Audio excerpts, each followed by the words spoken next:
If you've drawn the Six of Cups in the reverse position, the issue for which you drew this card upon might show that you are being unrealistic about it, or that you're being naive, or that you might be stuck in the past.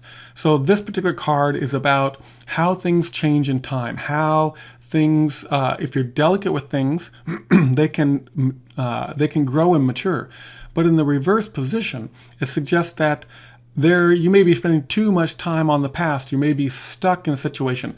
There may be a potential outcome that you want to happen, but you constantly are working on that outcome without letting it go and without letting it mature. So here it is that that person that never grows, that person that had an event when, say, if they're 40 today, but when they were 18, they had a particular event that happened in their life and they can't move on from it.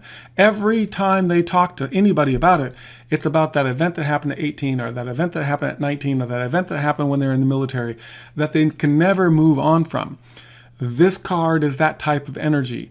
It is the it comes with a sense of pity for that person or that thing that can't move on. It's that hurt of knowing that if they could just let go of that one little tiny little thing that they're obsessing over, their life would radically change.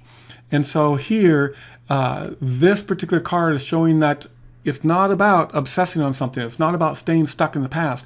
We want to write this card. We want to go back to being delicate with ourselves in particular, to let time play out, let time heal things.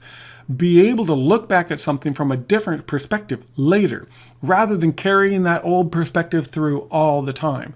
We want to be able to, if we're basically, we want to be realistic in our thinking. We want to be able to look into things that happen in our environment and see how they grow and mimic that, rather than thinking we can grow differently or that we know how to grow, when the reality is you just let it go and let it grow. I would love your support. I'm in the process of working to get my deck on Amazon or up in the marketplace. I need to raise enough money to print out 1,000 copies of this deck. And so I'm raising money. So I'm looking for donations for $20 to $25 for getting on the list of people to receive that first printing of the deck. On my website, I have a donate button and I have a Litecoin address. What I'm going to do is any donations that come in, I'm going to move those into Litecoin so I can save there, so that when I raise enough, I'm going to be able to take them to print. I totally appreciate your support.